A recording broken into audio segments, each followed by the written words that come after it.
I didn't know she was black until a number of years ago when she happened to turn black, and now she wants to be known as black. Donald Trump is very pro-crypto. I had to share this with you guys today. This interview in Chicago with Donald Trump is absolutely insane. Your time. I want to start by addressing the elephant in the room, sir. A lot of people did not think it was appropriate for you to be here today.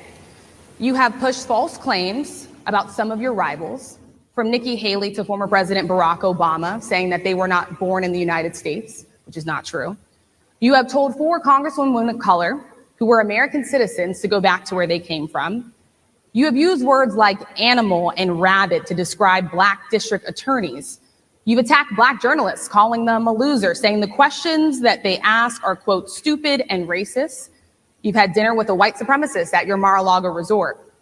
So my question, sir, now that you are asking black supporters to vote for you, why should black voters trust you after you have used language like that? Well, first of all, I don't think I've ever been asked a question so in such a horrible manner. First question. You don't even say, hello, how are you?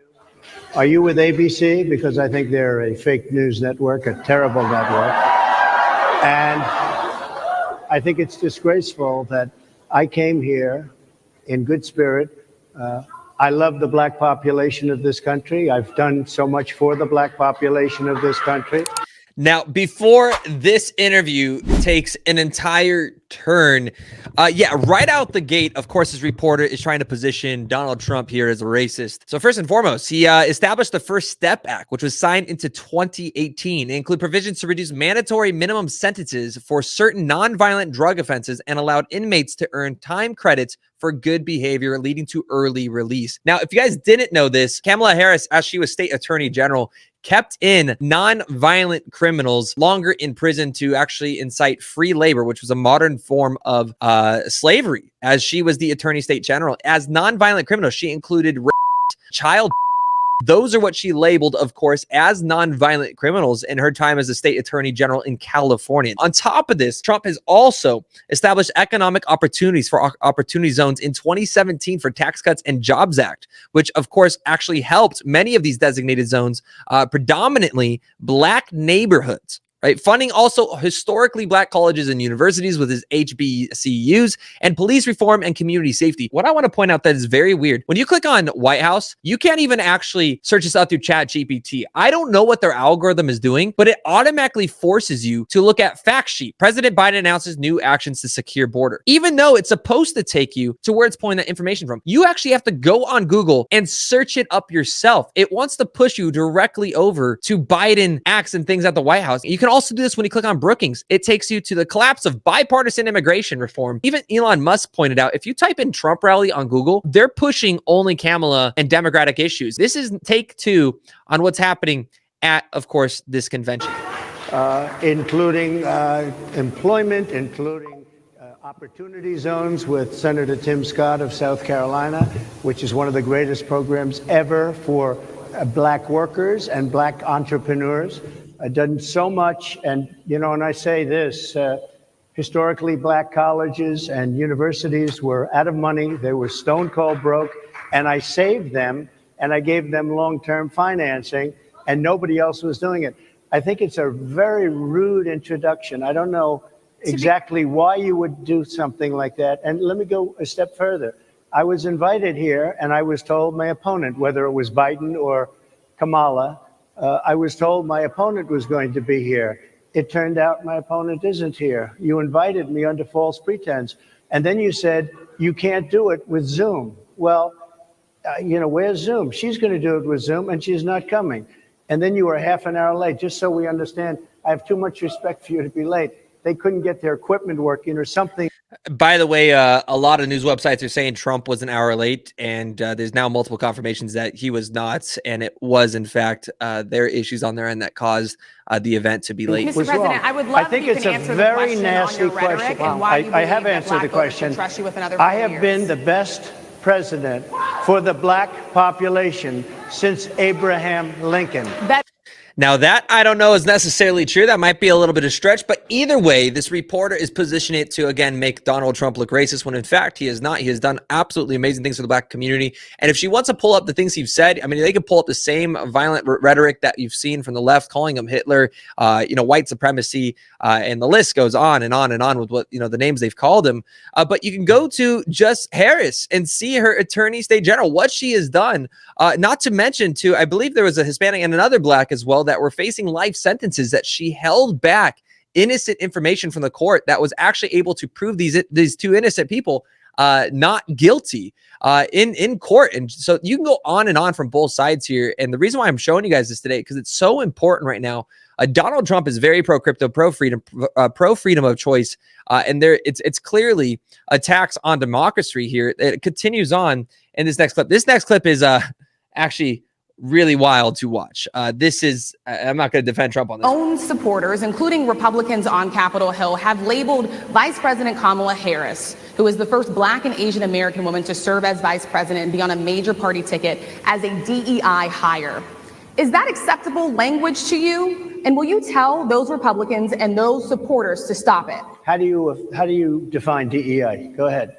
How do you define diversity, equity, inclusion? Okay, yeah, go ahead. Is that what your definition? That is give me a literally definition then. Would you give me a definition DEI. of that? Give me a definition. Sir, I'm asking you a question, a very direct question. Define it for me, if you I would. just defined it, sir. Do you believe that Vice President Kamala Harris is only on the ticket because she is a Black woman? Well, I can say, no, I think it's maybe a little bit different. So I've known her a long time indirectly, not directly very much. And she was always of Indian heritage, and she was only promoting Indian heritage. I didn't know she was Black until a number of years ago when she happened to turn Black, and now she wants to be known as Black.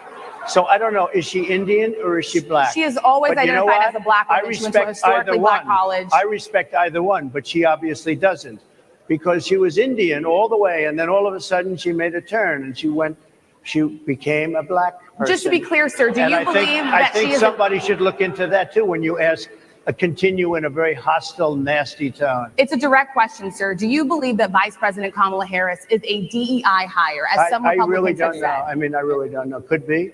There are some, and there are. Some of So clearly high aggression coming from the reporter here. But what Donald Trump is referring to, and this is somebody who watched the last elections and watched Harris get absolutely pummeled in 2020, ran as an Indian American. Now, yes, she has of heritage both sides. Her father's Jamaican. I don't think it's fair for the questioning and the line of this when, in fact, in 2020 and through a lot of the 2010s, she campaigned on being Indian American, and she would be the first in a lot of her positions, which, no fault. Again, Donald Trump said he respects both. And, I would have to say I'm the same way. I agree the same way. It was very smart from Harris actually to do what she did, because she campaigned and utilized it as a political football, which is what every politician is going to use, especially from a heritage. To the point of a DEI hire, that's an entire another conversation. And of course, the reporter couldn't even define what DEI is, rather than what just the term in this it actually stood for. Very clearly was trying to set him up. Now, this is something I want to lay out as well. Harris is going to brag about her background. She's going to brag about her talents and everything she's done. But did you know Harris has not ever, she actually failed the bar exam on her first attempt. Here you go. Suggested, Harris, that let's take one. I said, Joe and I will go and take a cognitive test. Now, I'd do it with her too. I would do it with her also. You know what? She failed her law exam. She didn't pass her law exam, so maybe she wouldn't pass the cognitive test. Mr. President, are you saying she wouldn't pass? Just to be clear, I'm just giving you the facts. Suggested, Harris.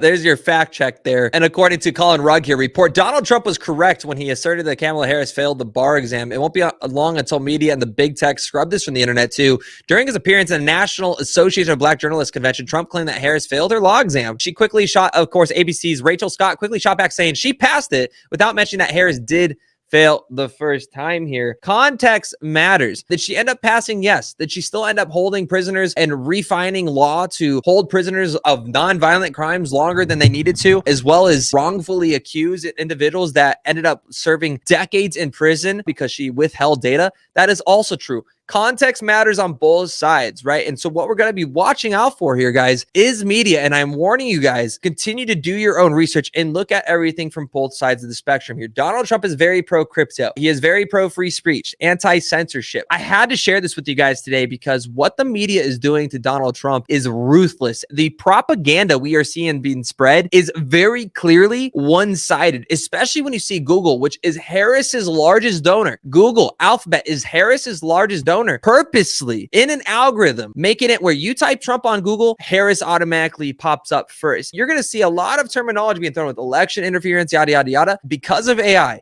Because of where we're at with tech today, propaganda is going to run wild, and it is very clear that one side matters most when it comes to self-custody, to freedom, of course, freedom of speech, and anti-censorship, and that is going to be the right side of this candidacy, guys. Let me know what you think about all of this in the comments below. Mad respect to everybody that is watching through these and not falling immediately to mainstream media narratives, because wow, these elections truly are going to make or break America's economy for the next 4 years, guys. We'll see you in the next video.